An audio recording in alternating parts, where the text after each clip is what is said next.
Today is Saturday, December 19th, 2015. This is actually the last Teisho of the year, 2015. So we're now in the holiday season with its emphasis on a spirit of giving. For many, it can also be a time of sadness with its recognition of loss, lack, and dysfunctional family issues. The best of times, the worst of times, to recontextualize Dickens. To celebrate the season as Zen practitioners, we remember that in the midst of life's grave realities and difficulties, there is an intrinsic gift, one we all received ages ago. That gift is the gift of boundless love with the skill to endlessly give just what's needed. This is our real nature. This intimate reality is embodied in the image of the Bodhisattva of compassion, Avalokiteshvara, with 11 heads and 1,000 hands, each hand with an open eye in the palm. This is the activity of our true nature.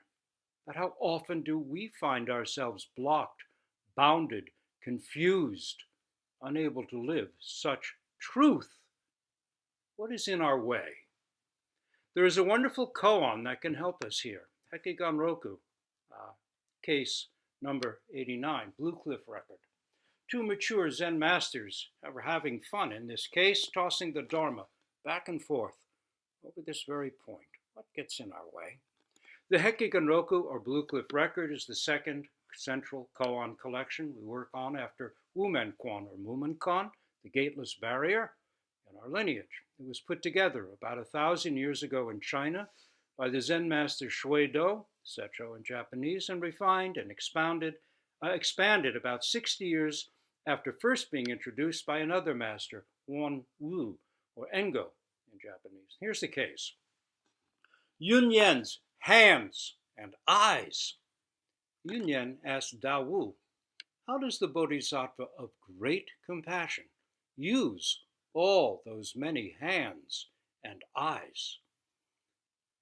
By the way, if you'd like to see some images of the Bodhisattva with many hands and eyes, you can go to our shrine room. There are two there, a beautiful wooden one, which Rose and I got on pilgrimage in China in 2006, and a porcelain white one, also Chinese, given to us by a Chinese nun in Chinatown in New York City. There's also one in the Doksan room, an old Tibetan one. These are all, I find, very inspiring images. So, how does the Bodhisattva of great compassion use all those many hands and eyes? Dao Wu answered, it's like someone in the middle of the night reaching behind or groping behind their head for their pillow. It's like someone in the middle of the night reaching behind their head for their pillow. Yun Yen said, I understand. Or another translation, I get it. I get it. Dao Wu said, how do you understand it? Yun Yen said, the whole body is hands and eyes. Another translation says, all over the body are hands and eyes. Dao Wu said, that is very well expressed, but it is only 80% of the answer. Yun Yen said, how would you say it, elder brother? Dao Wu said, throughout the body are hands and eyes. Throughout the body are hands and eyes. Now, background to the koan. Yun Yen was Dungchan's teacher. He brought the great Dungchan, originator of the Soto school, to realization of the teaching of the inanimate in a koan we explored last week. Dungchan's realization came about through his question to Yun Yen, who hears the teaching of the inanimate? Yun Yen's response opened Dungchan to awakening, who then wrote a gata to express his understanding. Wondrous, wondrous. The teaching of the inanimate is inconceivable. If you listen with your ears, you won't understand. If you hear the sound with your eyes, Then you'll know. To recall Yunyan's bio, for 20 years he labored in Zen in conditions not working for him. Then he went to another teacher and things opened up. How free he became through continuous practice, even after 20 years of not getting it. We can take encouragement from this. He kept at it. His 20 years of working without realization must have been hard. We can see his character in his continuing and in his moving on to conditions in which his practice could blossom. Tao Wu was also an important and steadfast teacher. Here's part of case 55 of Hekiganroku, Blue Cliff Record, to give us a taste of his Zen. Remember, these are the two protagonists of the Hands and Eyes Bodhisattva koan. One day, Tao Wu, accompanied by his disciple Chen Yuan, went to pay his condolences at the house of a man who had just died. Chen Yan, tapping the coffin, said, "Alive or dead?" Tao Wu said, "I won't say alive, and I won't say dead." Chen Yuan said, "Why won't you say?" Tao Wu said, "I won't say." On their way home, Chen Yuan said, "Teacher, if you don't tell me, I will hit you." Tao Wu, remember, is the other protagonist in the Hands and Eyes koan, said, "You may hit me if you like, but I won't say." Chen Yuan struck Tao Wu. Now, this is a real no-no in Zen. This would have horrified the community. And so Chen Yuan was told by Tao Wu he should leave for his own safety, which he did. Later on, Tao Wu passed away. Chen Yuan went to Xishuang and brought up the foregoing story. Xishuang said, "I won't say alive, and I won't say dead." Upon these words, Chen Yuan had realization. To get back to love and to a functioning Zen practice, we might say that we have three main guiding archetypes. The first, of course, is the Buddha, sitting steadily through all of Mara's attacks beneath the Bo tree and confirming realization when he glanced at the morning star. When we walk to our mat and bow at our chosen spot, we are like the Buddha, taking his seat beneath the Bo tree. Now we too sit at the axis mundi, the center post of the world. Whatever happens, whatever arises, we'll sit solidly right there. That myth, that image, and that experience are renewed every time we sit in silence in the Zendo or at home. This is the realization aspect of practice, the ground of it all. The second is Manjushri, swinging a sword. Here is the constant work of practice, of our encouragement to keep making our effort, to go against the ancient habitual flow of thoughts, habits, dreams, the moment-by-moment effort of waking up. So we count this breath, experience this breath, raise the central point of this koan. Manjushri, swinging the sword, is the patron Bodhisattva of the Zendo. He or she embodies the work aspect of practice realization, the how-to of it all. The third guiding archetype is that of the great Bodhisattva of compassion, sometimes shown with 1,000 hands, of Avalokiteshvara, Bodhisattva of endless, limitless, unimaginable, functioning compassion. This image expresses what the core experience and the constant work of attention have opened. It is the point, we might say, of continually dropping attachment to self-centeredness in Zazen and expressing this in our life.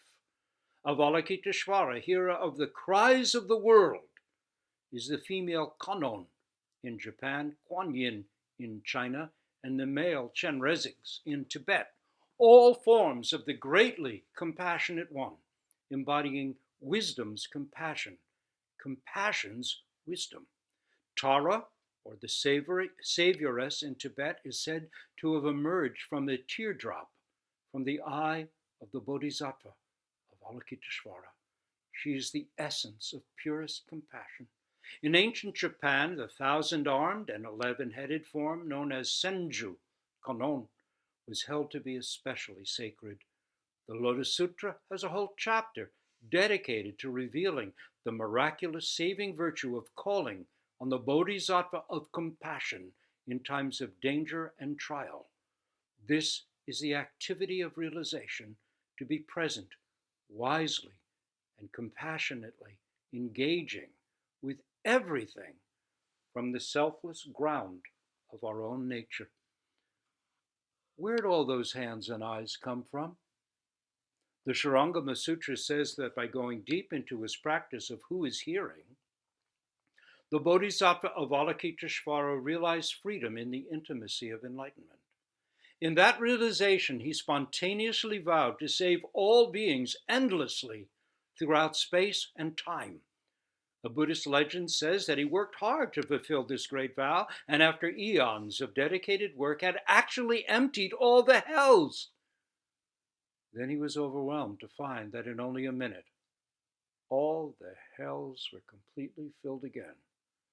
2 hands and 1 head would not be enough. Out of this great failure, his head split into 11 heads, so he could look in all directions. His arms split into 1,000 arms, each with an open eye, to guide that hand in the palm. Now he could reach wisely and effectively into any realm to save any suffering being. The eye in the palm is crucial. Without wisdom's open eye, compassion could be mere sentimentality and easily create a path to hell, paved with 1,000 good intentions. I will save all others could easily be an ego trap. But now, with all these hands and eyes, with prajna, non-dual wisdom, he or she could get down to the endless work. How does the koan of how does the Bodhisattva use all those hands and eyes help us do this as well? Compassion is not a thought, nor is it the injunction, I should be kind. It is not an effort of will, not note to self, be more compassionate. Try it. Good luck. Compassionate activity is the great Bodhisattva's whole being, to do whatever is needed for the sake, not just of the righteous, but the unrighteous, as well as for horses, slugs, worms, sparrows, eagles, vultures, lambs, tigers, paramecium, spiders. How does the Bodhisattva actualize his or her great vow? How does he or she make real that deepest, innate, most intimate commitment to free the endless living beings from sorrows and sufferings? Emails are coming every day asking the Bodhisattva to sign this petition, attend this rally, donate to this or that campaign. What should she do? How can she not end up paralyzed when in her 1,000 arms are not just pillows, but ropes, hatchets, computers, iPads, cell phones, shovels, fountain pens, crayons, chisels, life preservers, juice boxes, pots and pans, vitamins? How to use all those arms, all those eyes, all those possibilities, and why? Compassion is not, I will help you. Compassion is wisdom, hence those open eyes in the palm of every hand. It is not simply a feeling, it is action, but it is not forced. It arises when we get out of the way. The Bodhisattva with 1,000 hands is an inconceivable presentation of love, boundless, unsentimental, selflessly functioning LOVE. This is how Zen presents what is the core of our practice. This is how Buddhism presents what is the core of our practice. Not for once a year, not for the holiday season, but lived moment by moment, breath by breath, Not that we can always or easily do it, but we work at it. And not that we can ever know this love fully, but we work at it. And not that it is a constant Herculean labor, a drag, or something we're supposed to do. Rather, we find it at times directing us in our life and work as we get more and more out of the way, letting old, self centered, habitual attachments to body and mind come to light, be recognized, fall away. Our work is not about gaining anything, but getting out of the way of what's always been here from before our parents were even born. We don't gain 11 heads and 1,000 hands. We get out of the way and find, if we persist, that they are our real nature. That's the paradox. It is our nature, yet it is a lifetime's work, more than a lifetime, to actualize it. And it's not literal. The Dalai Lama does not have marks on his back where his 1,000 arms were attached, which has been held by some in a weird literalization of the belief that he is the rebirth or incarnation of Avalokiteshvara. He is, but not like that. Our Zen practice is not about making ourselves or becoming or being anything special. It is about this very question: how does the Bodhisattva use all those hands and eyes? Really be this question. Be this how. A Bodhisattva is someone who puts others' needs before their own naturally, not because it's supposed to be that way, but because they no longer see any difference between themselves and others. At the same time, the Bodhisattva is clear: I am not you, and you are not me. I can never tell you how this peach really tastes, or describe the feel of water flowing over my hands when I turn on the tap. I can't walk off with your laptop because it's actually not mine, but yours. The point of Kanon's practice, or of Kanon practice, is not simply seeing self-nature, though that is an important moment, no mistaking. It is not about abiding with or holding on to whatever might be gained. After 6 years of effort, the Buddha sat under the bo tree doing zazen. In the morning, he glanced at the morning star and experienced a complete dropping away of self-centeredness. In that moment, he actualized the complete potential of mind and fully owned the results of all his lifetimes of work as presented in the Jataka tales.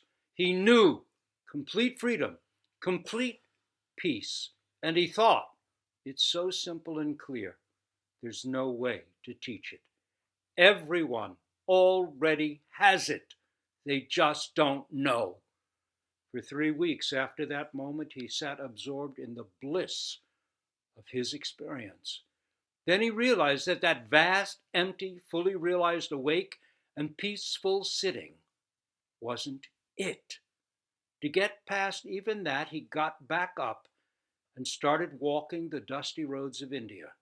From that day, when he was 30 or so, until his death at 85, he never stopped teaching the unteachable liberation that is the birthright of us all.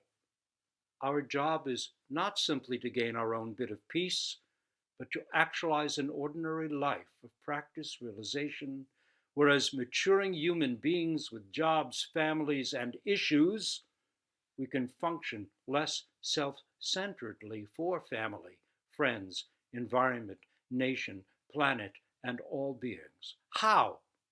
Well, do we know how we raise our hand, or how we blink, or digest a meal, how we hear, or think, or taste? We are a hand reaching for a pillow in the night, in a dark cloud of unknowing, as one Christian mystic termed it. This is our life. Seeing is acting. if we don't suppress the activity that arises. Let's accept from the start that this work of maturing is a lifetime's work and is never complete. Even the Buddha to be, as the Jatakas show, had his struggles and had to make efforts against the pull of old habits. And then, even once he was the Buddha, the fully awakened one, completely realized he still had to leave his new comfort zone of perfect realization and perfect peace, walk the roads, doing his best to embody the way. His way of maturing was to get up, keep going, and help others realize what they already had in equal measure with him, but just didn't know it. Reaching back for a pillow in the night. Is this any different from raising kids, going to work, buying groceries, lifting the phone? Our whole life is a series of opportunities for allowing the self to become porous, a chance to evolve further and awake to intimacy and express that realization intimately as our actual life. It all comes back to the core of our practice, Zazen, dropping habitual self-centeredness by paying attention in Zazen. We allow eyes to open and 1,000 hands to function. As we go on, we find that we don't have to push ahead, to glue those arms on one by one. Rather, we find, or rather seeing the self, studying the self, and so forgetting the self, we discover the 1,000 hands that have always been ours, intimacy. That's what's there. Zen Master Dogen, in a famous section of Shobogenzo, Eye of the Treasury of the True Dharma, a section called Genjo Koan, Actualizing the Fundamental Point, lays it out clearly. To study the way is to study the self. To study the self is to forget the self. To forget the self is to drop clinging to one's own body and mind, and drop clinging to the bodies and minds of others. To drop attachment, leave all traces of clinging to a habitual concept of body and mind, is to be enlightened by all things. And this traceless enlightenment of deepening intimacy continues endlessly. To forget the self is not to suppress or ignore the self. Zen is not fundamentally about learning a new set of ideas, that we may learn terms like Zendo, Doksan, Teisho, and Bodhisattva in the course of our practice. Zen lies in practice, in this breath, these ethical commitments, in these questions. What is this very self that seeks, that learns? Where is it? If we pay attention, if we keep at it, we begin to see that our sorrow is that we live in a dream, thinking ourselves separate from others. Of course, in a sense, provisionally, this is so. This is ultimately a limited, delusive view causing endless suffering. The root cause of war, environmental destruction, and the whole shopping list of egotism that arises from such felt separation, an inability to live intimately with bugs, stars, friends, parents, children, mountains, rivers, on this great wide earth. Dropping self-centeredness opens a gateless gate. Then Avalokiteshvara, hearer of the cries of the world, can begin to use 1,000 wise hands to apply balm to wounds, pour water on drying plants, employ rope to tie up egotism, swing a sword to cut off self-centered habits and beliefs. How does the Bodhisattva know how to use all those hands and eyes? To study the self is to forget the self. To forget the self is to stop putting demands of the self onto everyone and everything, freeing others from ourselves, as well as releasing birds to the air, bugs to the soil, snow to winter, flowers to spring. It comes down to counting this breath.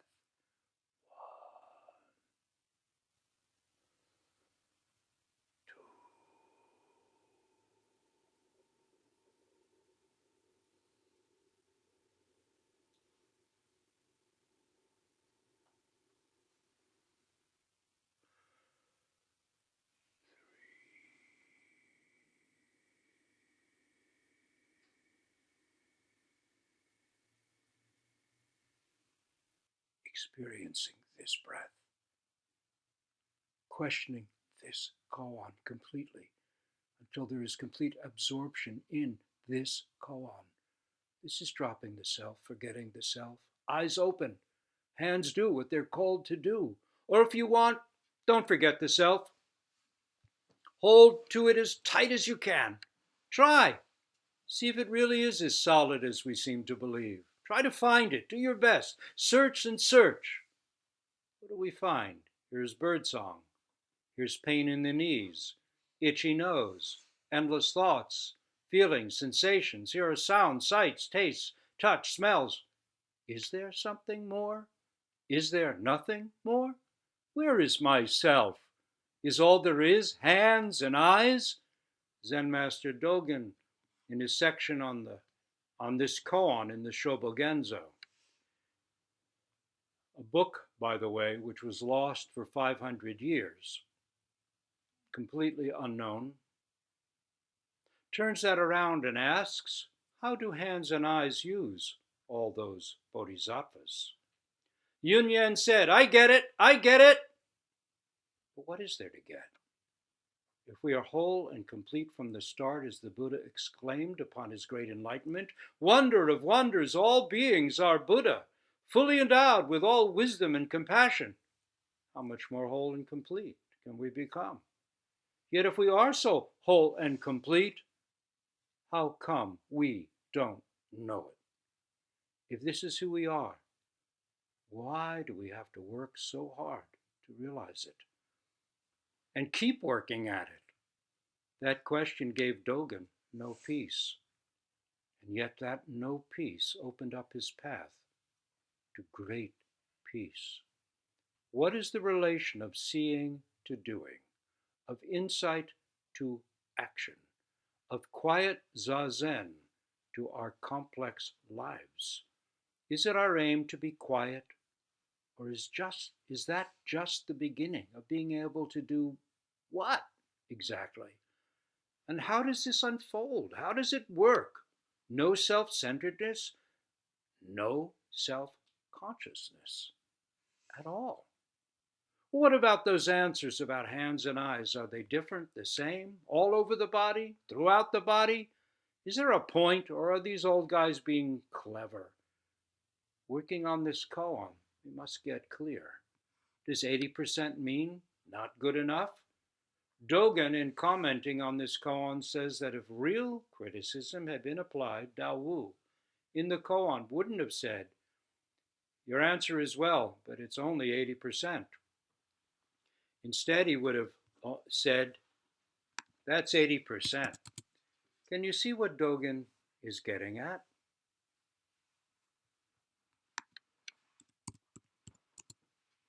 In the Grimm's Brothers' tale of the Golden Bird, the hero keeps goofing.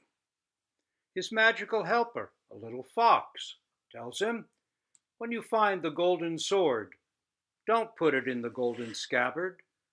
Put it in the plain wooden one, and everything will be okay.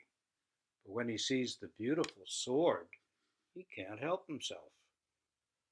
He has to put it in the beautiful scabbard. He has to make it 100%. Then a bell sounds, the guards awake, and they grab him. Uh-oh. The broken, incomplete, ordinary world is whole and complete as it is. You don't have to put it in the beautiful golden scabbard. Impossible, you say. But what if it's true? The heart of perfect wisdom lies here. Form is emptiness. Emptiness is form. If we're not lost in our heads, when a neighbor slips on the ice, our hand reaches out to steady her. If a ball is overthrown before a child runs into the street to grab it, we catch it and throw it back. This is our life. This is the so-called point of practice. Being less there, wherever that somewhere else is, we are more here. Being more here, we can see what is and appropriately do or not do. This is where our vows have life, in the complex, frustrating, imperfect mix of our lives, just as they are. The practice of getting to the top of the mountain of Zen may not be all that difficult. It's hard, sure, but as we keep climbing, we gain strength and skill. Some days the mountain is hidden by mists. Some days it's sunny and in the clear. One day the top is under our feet. We stand up and look out over vast space. What a view! Still, as great as it is, we can't live up there. So we start back down. And then we find that descending the mountain is endless. How does the Bodhisattva use all those hands and eyes? Is never ending. The good news is there's no need to worry over the answer. Just stay with the practice. Stay with that very question. Then when the Bodhisattva wakes in the night and reaches for her pillow, you can hand it to her yourself. Here you go, love. Ripeness is all, to quote the bard. Ripeness is all. Happy holidays. We'll stop here and recite our vows for all beings.